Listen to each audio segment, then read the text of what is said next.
So today is all about serial communications. Let me open. I have some material from another course. I have the digital sensor interfaces. I'm actually also teaching the what is that called? Interfacing sensors course in Metropolia. I have actually a couple of times also offered it for Frankfurt students, but not this year, not next year. The following year, you may be. But anyways, so basically it's all about sensor interfaces. And when we are talking about sensor interfaces, all of those are nowadays, they are basically serial line connections. And on serial lines, basically you can have either asynchronous and synchronous serial data. The only difference between those is that if it's a asynchronous signal, it means that it has a it doesn't have the clock line. The synchronous serial communications have also the serial clock for data transmission. So any other, if there is no clock signal, then it's asynchronous, and the synchronization is done on both ends, both the transmitter and receiver end. Okay, that's just one definition, what is sync and what is async. Today's first beef is right here. It's about the serial communication between your black box, which is your PSoC board, and PC. I have a feeling that these maybe those desktop computers may actually have the real serial port, the 9-pin D connector there. There might be still, but this is kind of vanishing type of connector because it's big and bulky, and it pays about €2 instead of 2 cents. Okay, but anyways, the protocol is not going anywhere. Protocol is not going anywhere, and for that one, actually, there is also these nice small gadgets that can be used for plugging a serial communication to computer using virtual COM port. But I have a slide for that one later.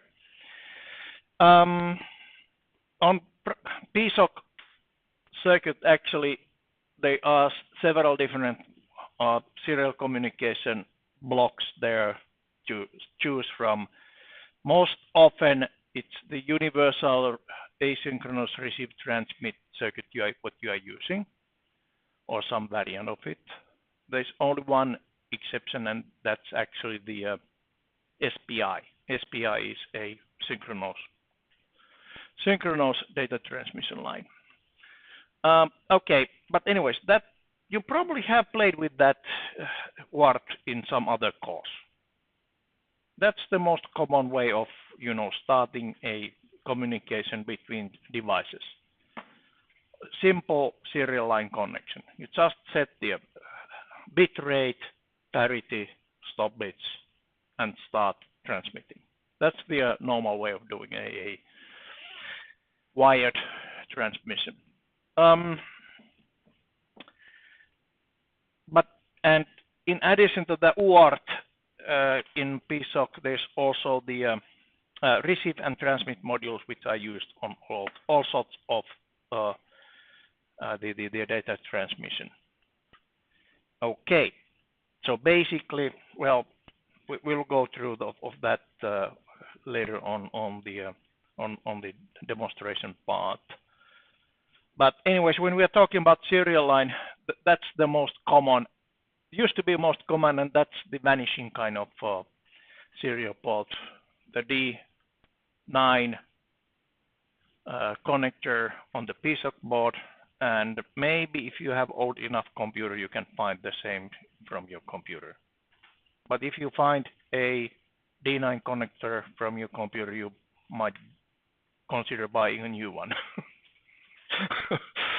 Okay, so, but anyways, that's the traditional serial port communication data signals are transmit and receive. So basically this is full duplex, meaning that there are separate lines for transmitting and receiving. And then of course you need ground. In addition to that, there are also handshaking signals which are commonly not used. Usually the UART is capable of transmitting and receiving with buffer, meaning the handshaking is not necessarily needed anymore. The computers and even small microprocessors are fast enough to get all the data out of their device before the next one comes there. But anyways, those signals are standard signals, and those are mentioned here. Data terminal ready, data set ready, and so on. And actually, the last one here tells more about the history of the this RS-232 ring indicator. Okay, that is basically the standard communication channel for the area of modems.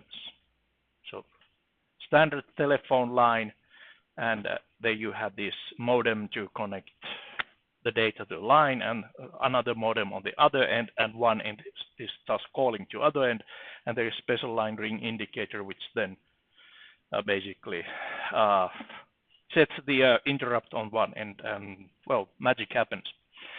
Okay, voltage levels on original RS-232 line are actually, they are inverted and funny.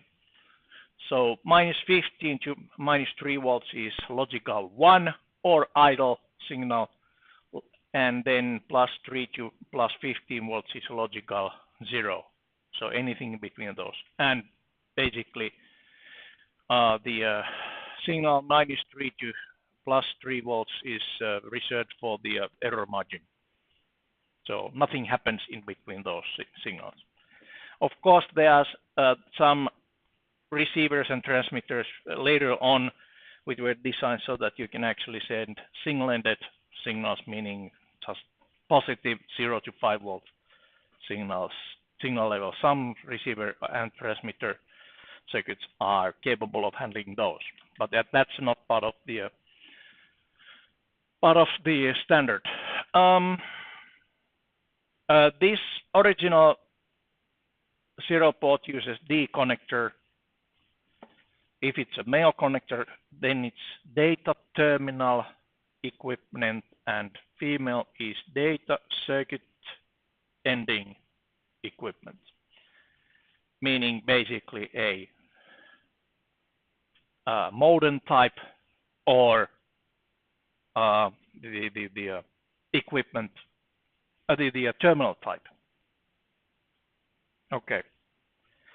So this looks like it's modem type, which means that you can directly plug this one into the terminal type, although it doesn't fit anywhere since this is too deep down in here. But anyways, it's old standard. And then about the parameters of those, the most common parameters, at least few years back, were still the 9,600 bits per second transmission, warping speed, 8 bits, no parity, 1 stop bit. So that's used to be the most common. But well, these computers are capable of handling much higher data transmission speeds, and if you are not using the physical the RS-232 but a virtual one, then you might actually consider cranking the speed up much higher. Okay, but anyways, that's part of history.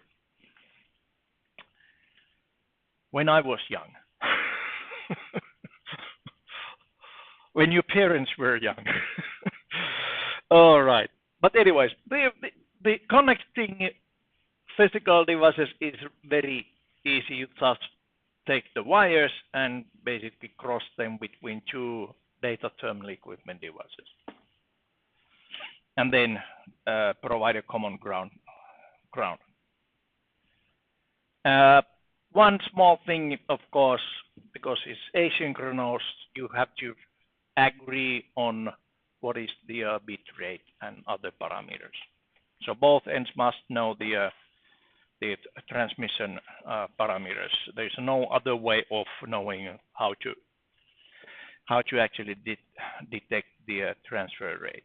There are some hardware actually that, and also you can find it out by software, but that's always non-standard kind of thing. You can, for example, think that okay, the other end is probably sending character 13 or 10 or both of those carriage return line feeds, meaning you are hitting the enter, and then you change the baud rate until you start getting those characters.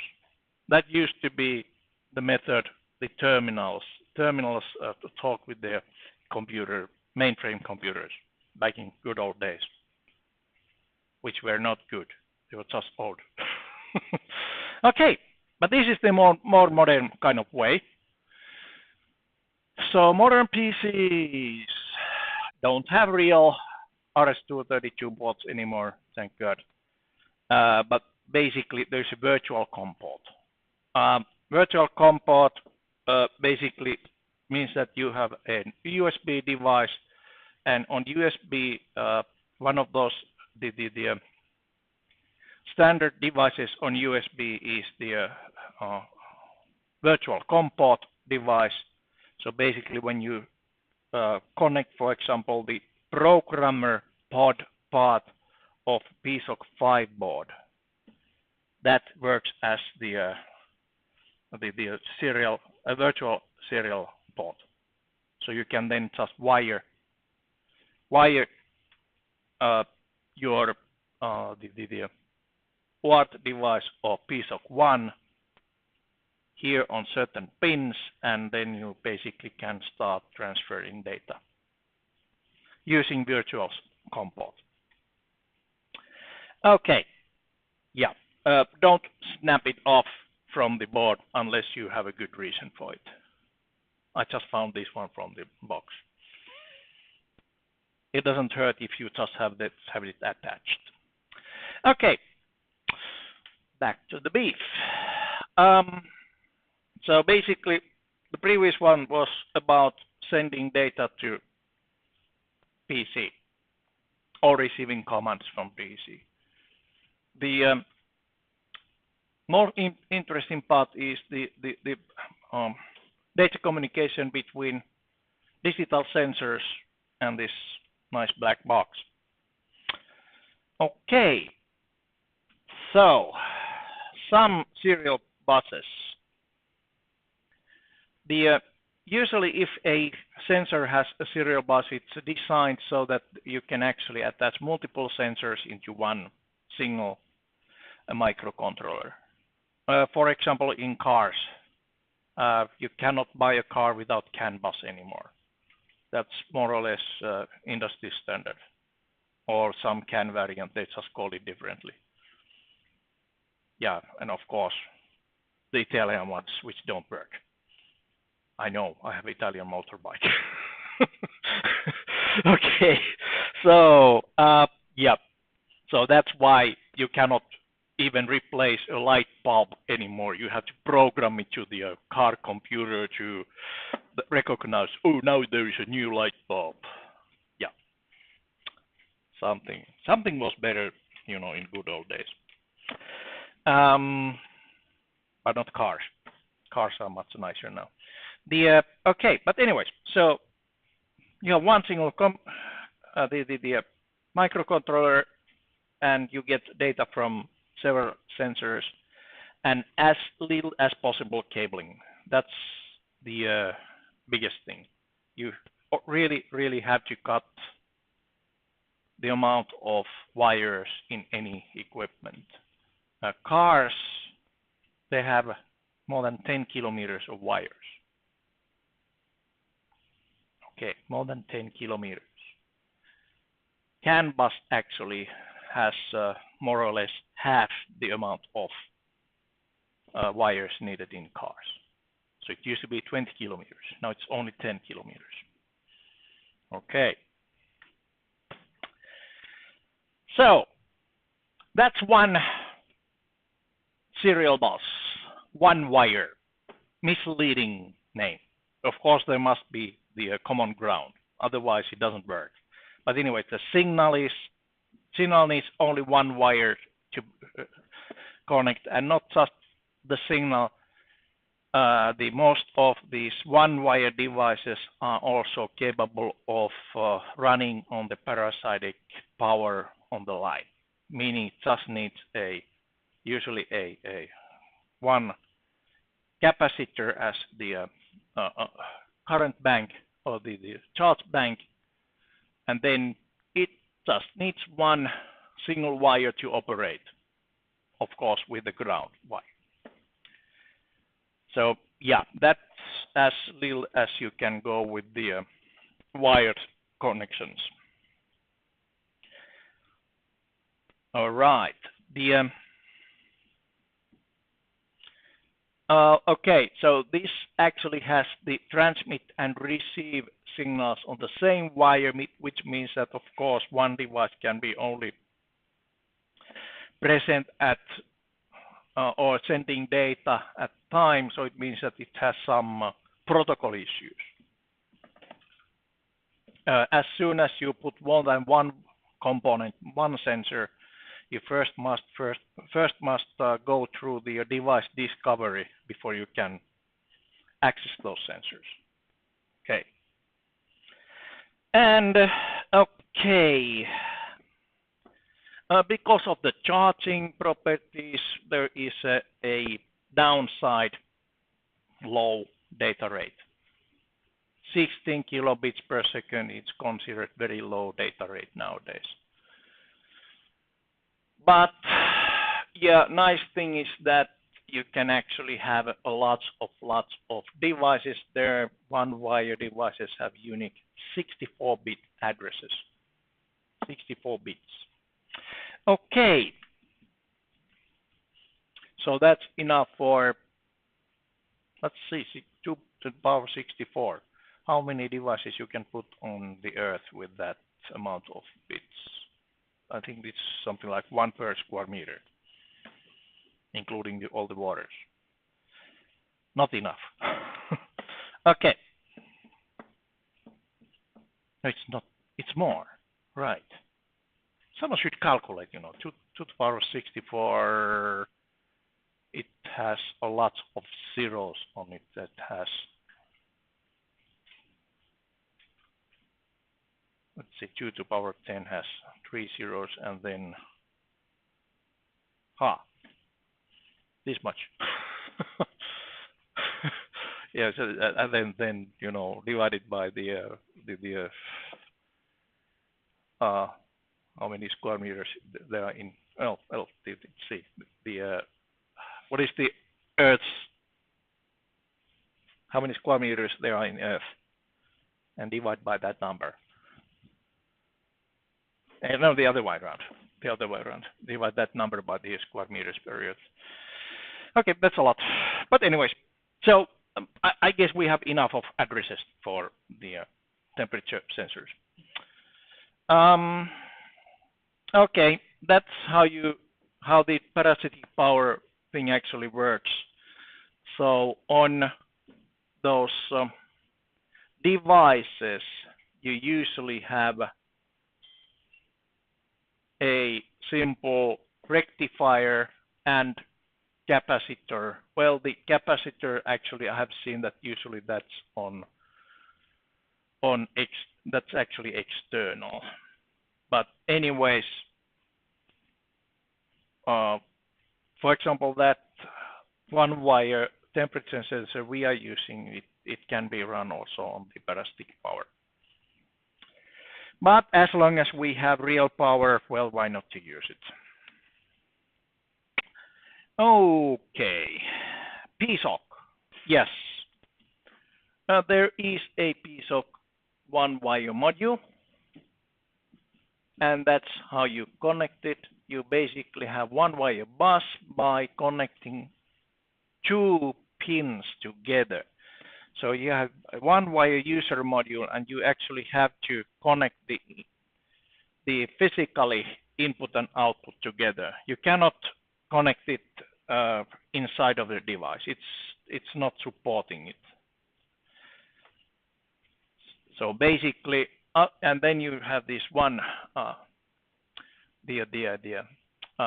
pull-up resistor there, and then you can connect it, for example, that 18S20, this 18S20, the one-wire temperature sensor.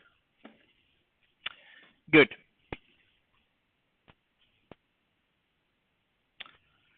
There we go. Some applications. Well, you can find more of those from internet. But anyways, one what we will be using. Oh wow, broken link. Sorry about that. So DS18S20. Maybe I should actually. Okay, datasheet. I should use that one.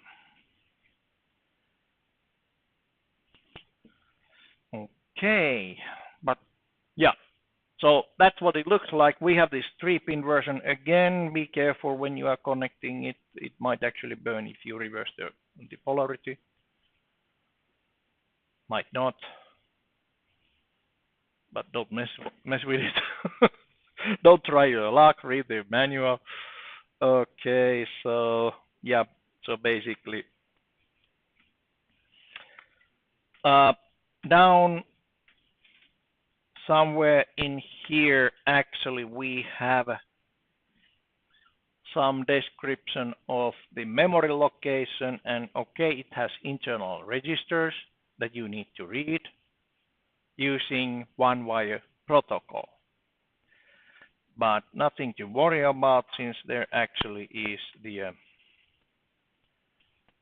some sample, not code, but a sample how to do commands here. Operation example. So, okay, maybe that other one.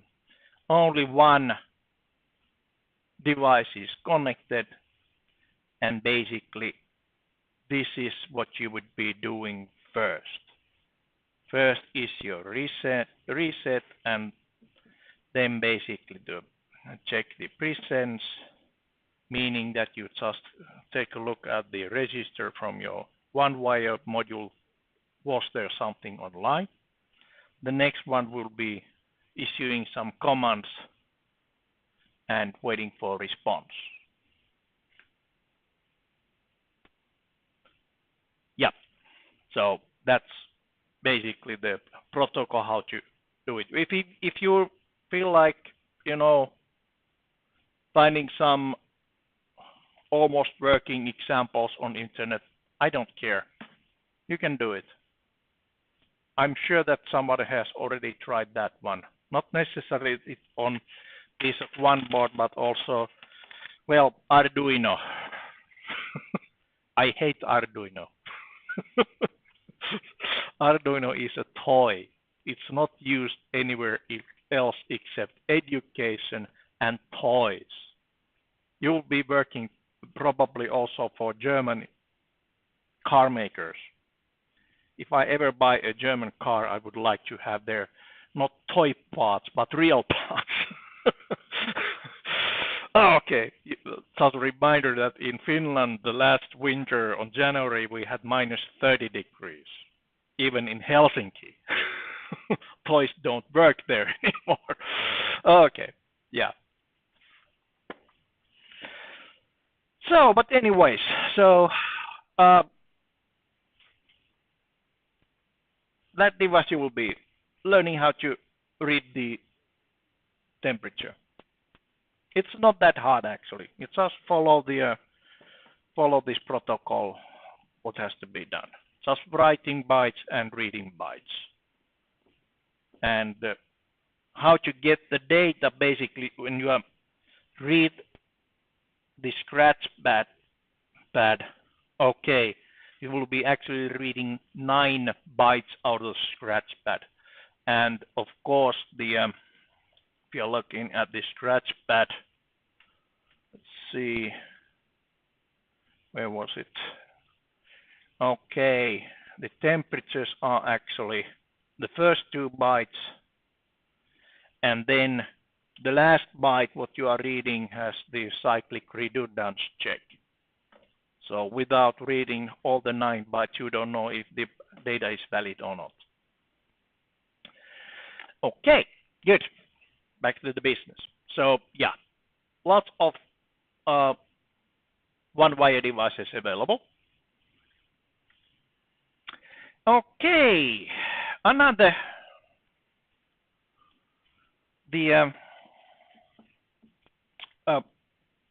this integrated circuit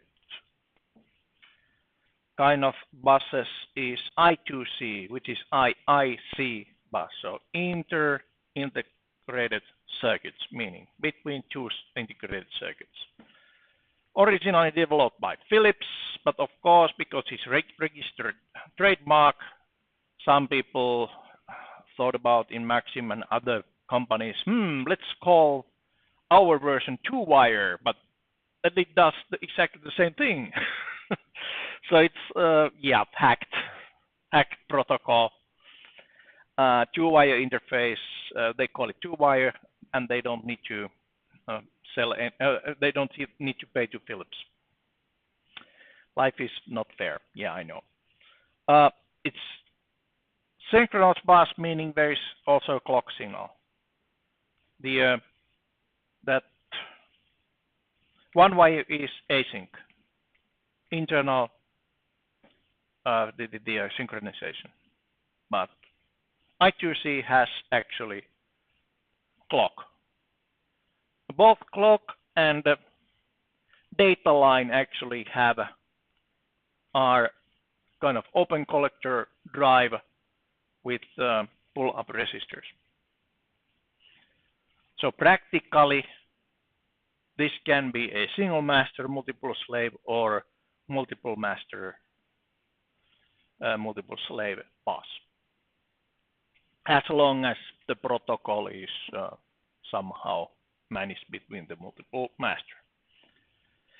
Okay, there are actually, it says each device has 7-bit address. Yes, and in addition to that, there are also 11-bit addresses. Okay, now we have much less addresses as on the one wire. But anyways, that's enough in any case, since you don't usually need more than tens of devices in one bus, especially when you think of this kind of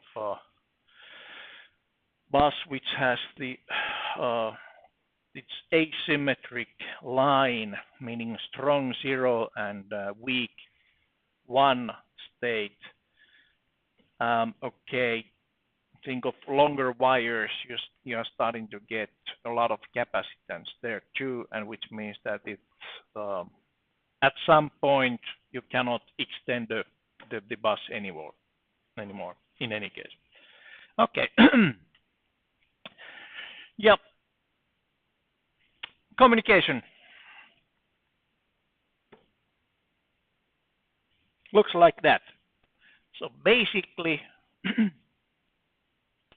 serial clock and serial data, sorry about those, actually the SCL and SDA are a little bit too low. The upper is of course the serial clock, and serial data line is the lower one, and when data line goes down before the clock line, that's the start sequence.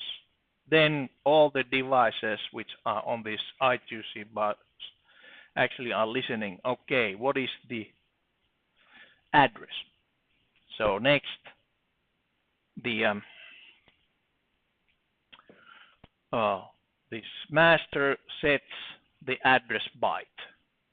7 bits plus, is this a read or write operation? If it's a write, then basically the next byte will be command byte. If it's a read, then it expects a device to respond with data. Okay. And then the stop is opposite to start. So the clock line goes high and then stop goes, data goes high.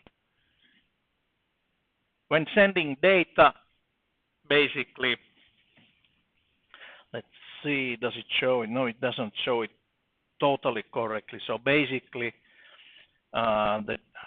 these data lines cannot change when the clock line is high. Yes. So to prevent the accidental stop sequence at the middle of data. Okay. So yeah. So that's the protocol. And I always forget this acknowledgement bit. So when you are writing an address and there is a device, then this acknowledgement bit is actually given by the device. When you are reading data, then basically the master should put the acknowledgement there. Okay, data received. But fortunately, the PSoC module does all that for you. You just need to check what kind of things come back. One thing, of course, is you need to check by software that if there was an acknowledgement bit given. Otherwise, you don't have a working device. Okay. What is that one? Transmit and receive. So yes, you can actually have the sequence where you first have the address, you write the address, and then you write the command byte, and then you repeat the start and continue with the reading. Okay. For example, I think this I2C devices usually, for example, the I2C memories, you first write the address for the memory pointer on the I2C EEPROM, and then you start reading from that forward, one page at a time. And that's done so that you have first the address byte, command byte, and then repeat the start and continue with the read sections. Well, yeah, meaning that again the same address but with the read bit, and yeah, that's how it goes. Some I2C devices are TC74. I think that's our choice for the. Let's see.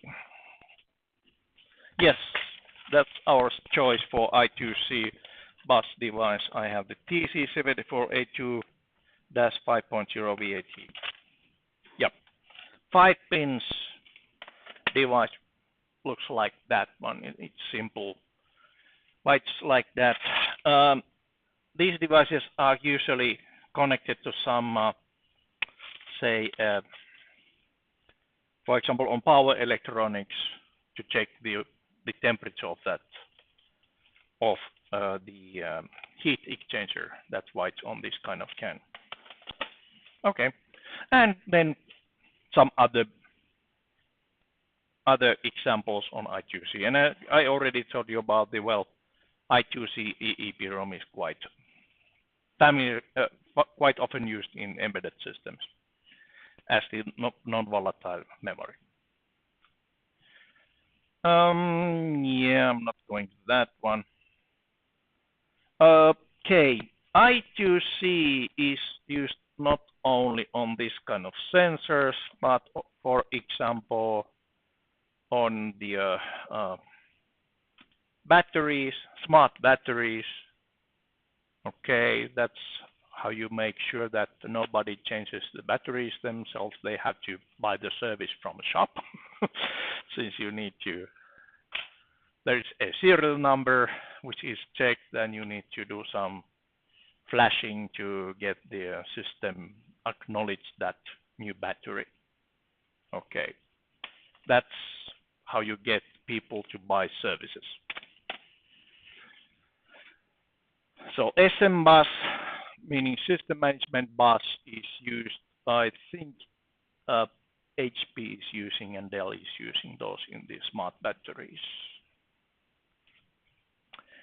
Okay, and yes, PSoC has I2C, the master, 3 different versions. When you look at this communication protocol, that ain't that bad actually. You need 2 pins. Clock pin is actually just one LED device, which is software device. The other pin actually should be able to both read and write. So you put a control to a pin that it turns it on 3-state, high Z 3-state on some ports. Actually, no, you basically make it, yeah, so pull down. No, open collector, yeah, open collector kind of. So with a strong 0 and weak 1. Then you can actually release the line. So it's very simple to also make this protocol with software. So any microcontroller can do it. So that's actually why on these PSoC circuits, there's a software I2C master module available. Okay, it just takes some software. It doesn't need any digital blocks. Then basically it just needs 2 I/O pins that you can freely select. Then there's the hardware implementation. I2C is also the favorite choice for flashing stuff. So basically this connector here connects to the hardware I2C bus of the chip. When you set the reset bin, then this device actually transforms into I2C memory. And this programmer is just pushing the data to the I2C memory here. The flashing is done that way. No brainer.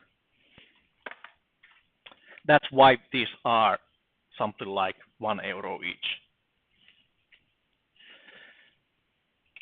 Okay. And that actually comes with the fact that there are only 2 options for I/O pins. So it's either this programming pins here, or there's also another 2 pins that can be used as I2C pins for hardware I2C pins. Then there's easy I2C, which is the hardware implementation, but this is slave only, meaning that if you need to use this device as I2C something. For example, yesterday you made this data acquisition system with easy I2C slave. You can transform this one into data acquisition system subsystem for some other processor. Have you been using Raspberry? Raspberry does not have A to D converter. but it has I2C bus. So if you need a real A to D converter, then that's one option. Just plug a PSoC circuit next to the Raspberry and write some code. Not bad. Okay. Yeah. And then some details about how to do the selections for these modules. Okay, next one. So we had one wire, then we have this I2C. The next one is SPI. One wire is slow, but there's plenty of devices and it only takes that one single data wire. I2C requires two, and it still has some limitations on the bus length because of the capacitance of the wires and the weak pull-up resistor kind of the weak one state. Okay, SPI, it's different. You basically have the strong line drivers, and you can actually even extend the lines with the having these balanced data transmission lines. So SPI can be very, very fast. So fast that it can be used, for example, as the data line for the data memory modules, flash modules. For example, if this extra memory for your mobile phone, when you plug in that small device there, it has SPI on. That's why it's actually pretty fast. And also, say digital cameras and that kind of interfaces, they usually have the SPI bus. Okay, but the other side is that well, it requires 4 wires. It has the serial clock, which is driven always with by SPI master. Then you have these 2 lines for data. One is master out, slave in, MOSI, and master in, slave out, MISO, depending on which way the data is going. A to D converters, for example, they don't have the MOSI line at all. They have the MISO line. And then it has slave select. So low active signal that puts each of the devices on or off. So basically, you can have common line for clock, MOSI, and MISO, but each device must have their own individual the chip select line, unless they are actually devices that can be cascaded. So then basically you will be cascading the both MISO and MOSI too. But well, that depends on the chip manufacturer. This 10 megabits per second is kind of speed that can be easily achieved within one circuit board. But okay, with some extra electronics, that it can be even higher than that.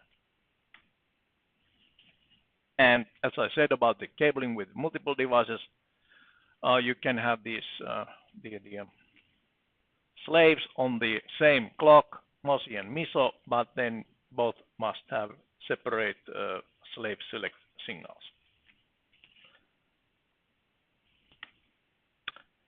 All right. And that's about everything that is in the standard. What is not in the standard is when the data is set, valid. High active clock, low active clock, clock inverted or not. That depends on the manufacturer. So most common, I think, was mode 1. Or was it mode 0 and 2? Non-inverting clocks and leading edge. Yeah, I think it was the mode 0 and mode 2, and some devices actually can use both at the same time. But that's something you need to check from the data sheet of the device manufacturer. All right. So one real life example. This was basically by the way, this is my former colleague Juho Vesanen did really good, nice job on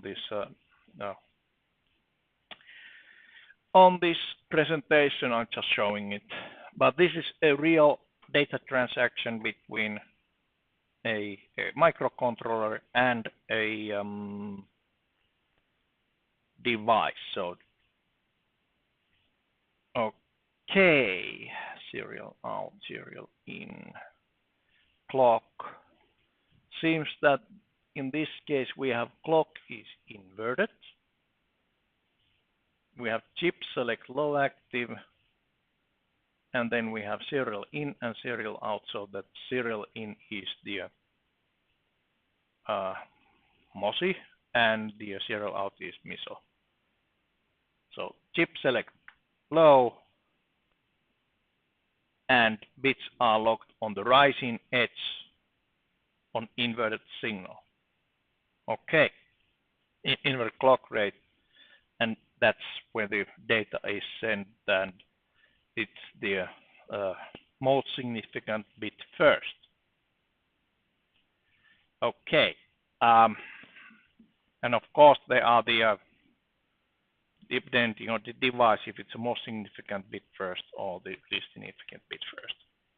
But well, that's something you need to check from the datasheet. Most significant bit first is the most common way on any synchronous line. All right, and then yeah, and the same thing from the 1 byte from microcontroller, 1 byte to microcontroller. So there's the chip select, and then we have the read and write bytes there. So first one is writing the data to device, and the second one is reading from it. There. All right. Some comparison, since we have the SPI and I2C.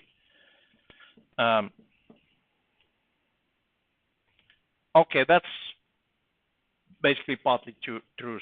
So I2C is for low speed, long-ish range. It still has the the capacitance of the line is defining the highest or the longest line you can actually have.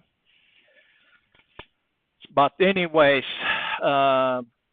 both I2C and SPI can be found in most handheld devices. So your mobile phone probably have both of those buses. SPI for the flash memories, audio codecs, but I2C for some other stuff, and of course one wire too. I would guess some of the devices will be on one wire. Sample devices. There's TC74 actually has dual the wiring. It can be either I2C or SPI. In our case, the SPI device is actually MCP3201, which is a 12-bit A to D converter. Okay. So that governs devices in SPI. And yes, SD memory cards has SPI bus. Some other devices that can be usually found with the with the SPI. They are really nice small radio transmitter or transceiver devices like the NRF24. So that's 2.4 gigahertz data transmission, and it's say fairly popular on all sorts of applications. Fits in lots of purposes. And then, yeah, say Bluetooth low energy modules you can find with the SPI. And Ethernet. It's fast enough, but for Ethernet. With I2C, it's not fast enough actually to get data in and out for full speed Ethernet cable. So, but with SPI, that's easy. There we go. What else? Yes, PSoC. Okay, we have SPI slave and SPI master. Yeah. Just needs clock signal and then MISO and MOSI.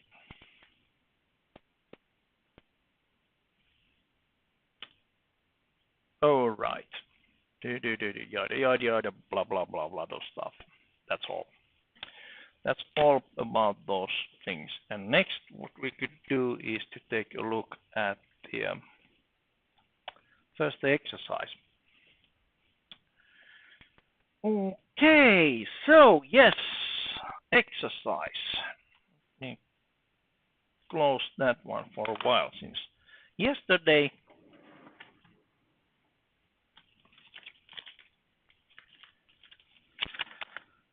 Yesterday's memory. So yesterday you have at the end of that exercise you should have more or less this kind of system. A to D converter. And then you have the decimator, and that data goes to LCD.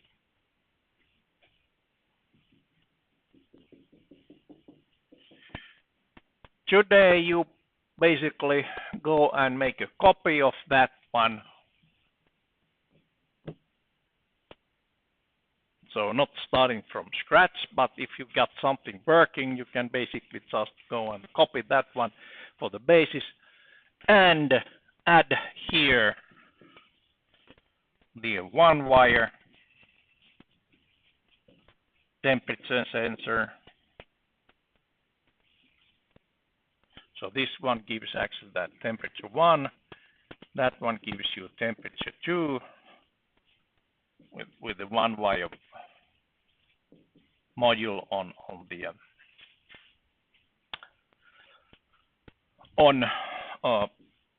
PSoC, and then you have these two things, and you also have possibility to use the UART. There you have the TX and RX lines, some buffering maybe, or just the USB serial, the converter. Then you have USB line to computer. And send both T1 and TS. I think I will asking you to send with the JSON format. JSON, JavaScript, something. But anyways, that data is very simple. It's all strings. Basically, this would be one transaction C, and well, you can take a look at the JSON format from the internet to find out how to actually encapsulate that one. And this is just basically strings and how to test it. On PC, you would use some terminal program and see that that stuff actually appears here. Easy. All right. Then some hints how to do that. So yeah, we start from yesterday, and I'm actually marked. So this is new, one wire, and then that is new. Well, that part is basically new part. Okay.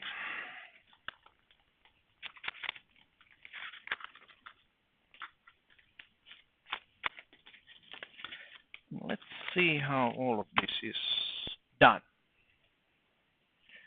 Okay. So yes, you already have the following stuff. Just checking that I didn't tell funny things to you. Okay, I have the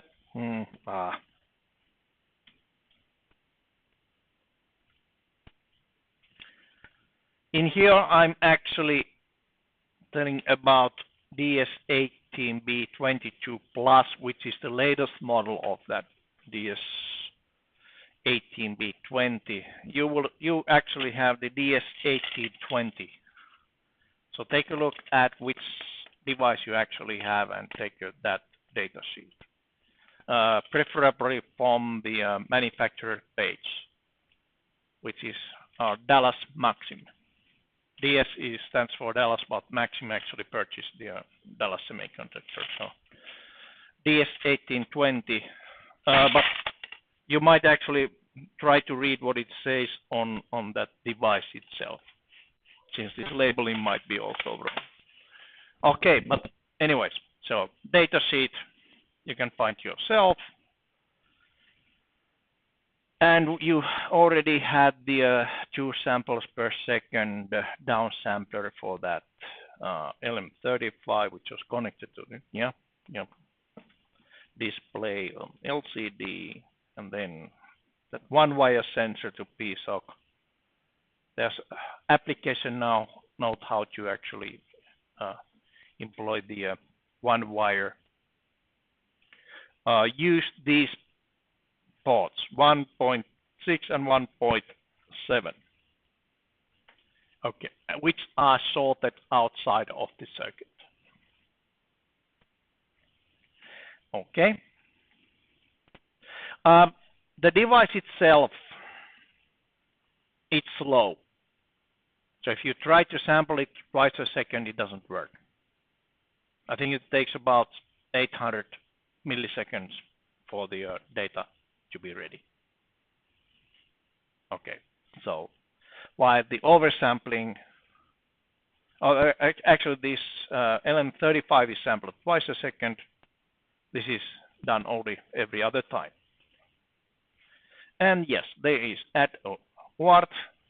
Actually, here you can also have just the wait a minute. Or actually, it's what the hell?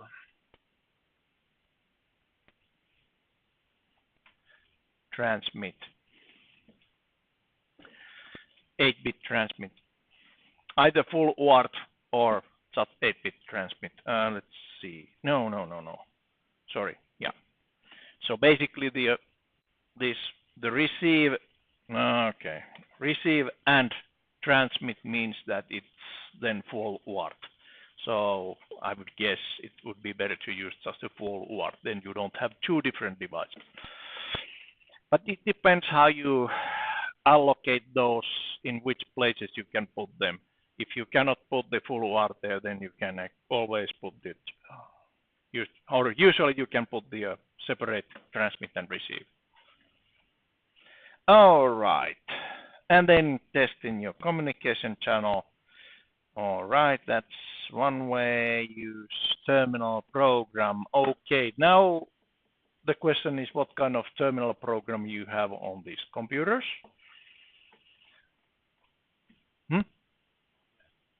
Yeah, MATLAB is there. Good. Then you need to open the serial line and start listening what comes back. Okay, and yeah, of course, the setting up the parameters. LabVIEW, yep. So have you played with the LabVIEW serial ports? That's the same thing. You just take the serial port block and, you know, do some software with the LabVIEW. My favorite is actually PuTTY. Okay, I'll show you. So, excellent. So that's the easiest way of having a terminal, general use terminal on a computer. All right, and their serial port and serial line is whatever is your serial line. Okay, how to find the serial line? If you have the real 9-pin serial port and only one of them, that will be COM1. If there are two, then one is COM1 and another one is COM2. But most probably you don't have any physical serial lines, which means that you will be using this translation block. Let's take a look where this one puts the serial port. For that, let's see. Now, where do I fit that one? Here. So when I put the this one in,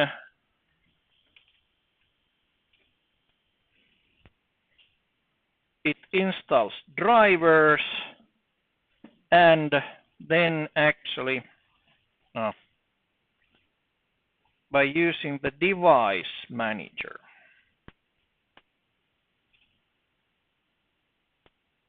Device manager.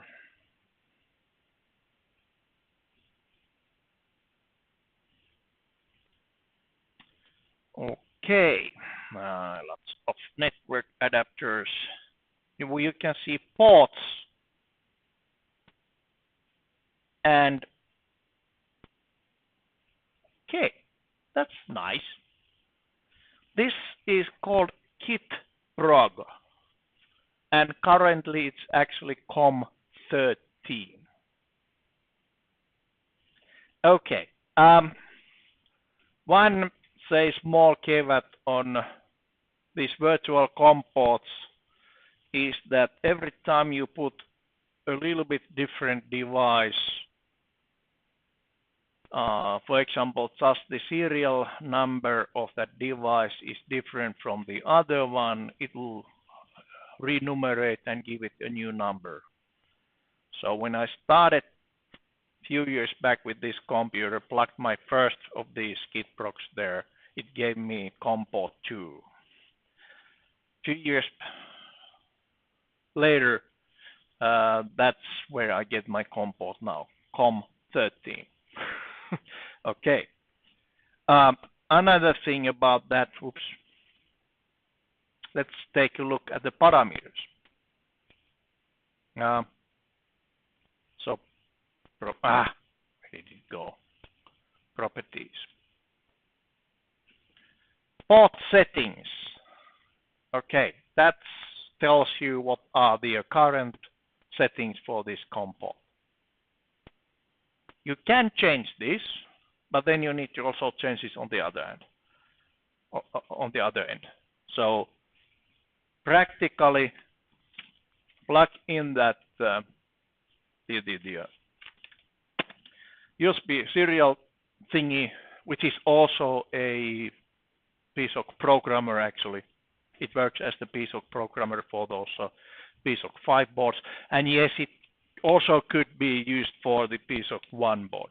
But we have the different ones to use, so we will be using them. So, and then mark down, okay, what was the COM port? COM13, and that's 9600, 8 node parity, 1 stop bit. Mark down the serial line parameters. And don't be surprised if you plug this one on different USB port. You will get a different number. Okay, now you have been warned. So that's how you get the serial port access or virtual serial port access. After that, you can now actually take the where was my PuTTY?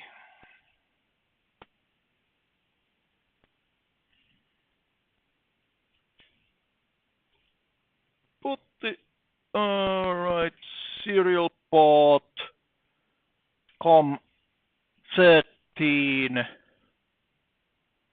and 9600. Yeah. Open. And I'll show you how it actually works. On this device, actually have the lines are now open, so it's getting some extra stuff coming in. Yeah. When you're starting to get this kind of information, it means that you have just static noise on the line. But enough, since RS-232, when you get a rising edge on the data, it immediately starts the locally the synchronization. And okay, when it gets that one, it reads whatever bits there are on the line. Well, I have static noise on the line. Yep. Okay, but it definitely it's a functioning device, so I'll just close that.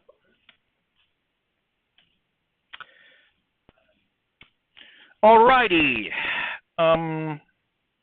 So there you have the terminal connection, and in principle you should be able to get some data, not binary data, make those strings first and then write them to the terminal. Did I ask the JSON format? That's my question actually. If not, I need to change it.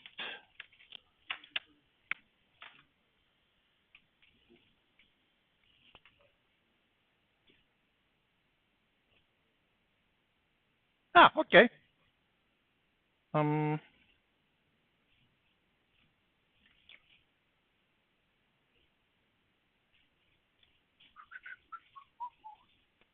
Does it say anything sending the data to the?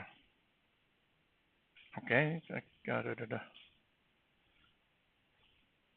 Port sense content low sample rate. Okay, I'm not requiring the JSON data. It's just a say string data.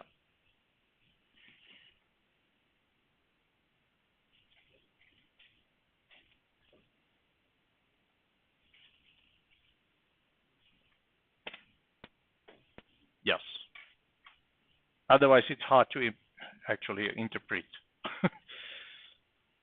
Number 27. What is the character? It's character 27 is what is the? Let's see.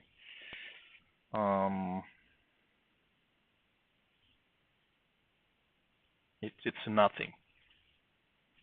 Yeah. No. 27. No. Okay. I used to remember how to do it, but anyways, so the send string data. Otherwise, you're getting funny characters. Okay. So next, let's take a quick look at how to make the copy of yesterday's project.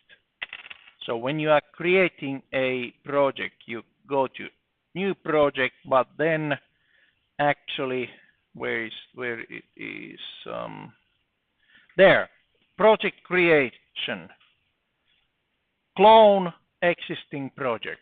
Click, clone from project. That was yesterday. There we go. Open and give it a new name. And there we go. We have a wherever I ended yesterday, I get it here, and I can start modifications. That's actually quite nice.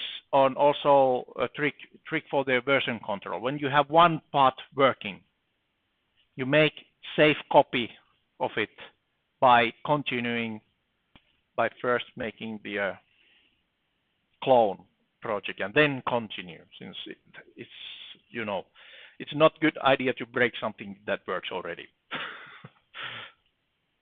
Okay. And by the way, are you familiar with GitHub? Okay, that's also another nice idea when you have these projects. But on the other hand, you should have started it already on Monday using the GitHub, right? I have found it pain in butt, trying to the middle. Okay, now I moved it to GitHub. All right. But anyways, so version control or nice way of continuing whatever you did. And okay, this is also the way if you need to change the processor. If you find there is not enough resources on this processor, you can go and pick another one with more devices, or other way around. You pick the biggest processor they have, but it's €2 something, and for the production you want to go the cheapest version that can do the job. Then you basically would create the project for the cheaper processor. $199. Okay.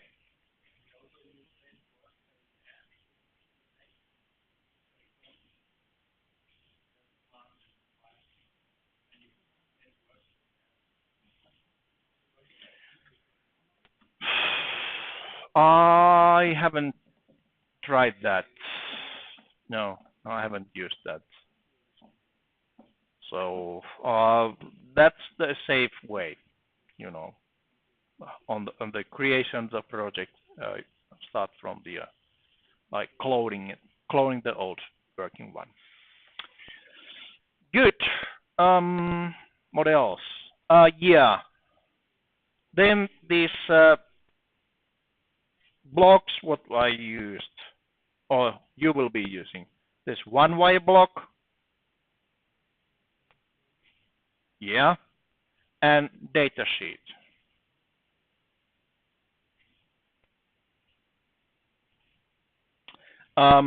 Okay. Wow. Well, that's why I have the transmit and receive different. I have only one digital block here to use. Then I2C master. Didn't take any blocks because it's software. Okay, I have one wire, I2C master, then SPI master. Wow, I'm out. I actually don't have any blocks left anymore. So I have to use the software transmit and okay, I see. I ended up in a small problem here. So basically, you might actually skip the one block here, the low pass filter from yesterday. Otherwise, you don't have enough of digital blocks to do this. Or use some other A to D converter as yesterday. Otherwise, you run out of digital blocks.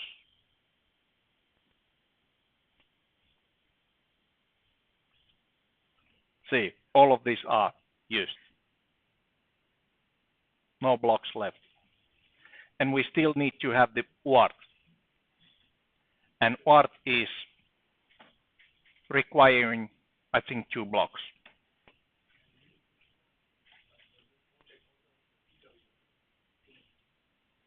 Oh, I have PWM here. Oh, okay, good. Yeah, you're right. That I played around. Thank you. Okay, so you can do it. I couldn't do it anymore. But anyways, that's the a situation that you can actually quite easily to have to run out of the blocks. So there are options. You start rethinking of what kind of devices you will put there, or take another processor type. I like this 27443 processor because this is still readable. If I had more blocks, all those blocks get about half of the size and nobody can see them anymore with these displays. So for education purpose, this device is perfect. And also perfect in the sense that these resources what you have, they are not unlimited. They're very limited resources. Okay. And yes, there is still one more way to add more devices would be to, let's see how to do it. You can always add a new loadable configuration. So basically, if you run out of blocks, oh wait a minute, where is it? There. Basically, you can always have different software loadable configurations. So now that one releases all the blocks. Only the wiring remains the same. Okay. But anyways, shifting between these blocks would require a little bit more software. So I'm not recommending it unless necessary. Okay, so those were all the tricks I wanted to show you today. You need to figure out the rest. So one wire Y2C SP. Okay, then I have the UART. Does it go anywhere? No, it didn't. Okay, maybe if I put them here, those here. Well,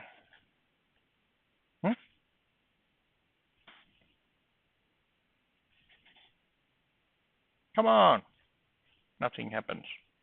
Can I now add the UART here? No. Maybe I need to take that one first out and then put the UART in. Let's see where does it go. Now that one wire. Nah.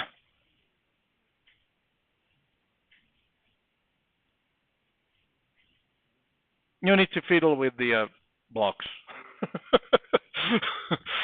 Okay, good luck. Yeah. Yeah. Yes, let's see.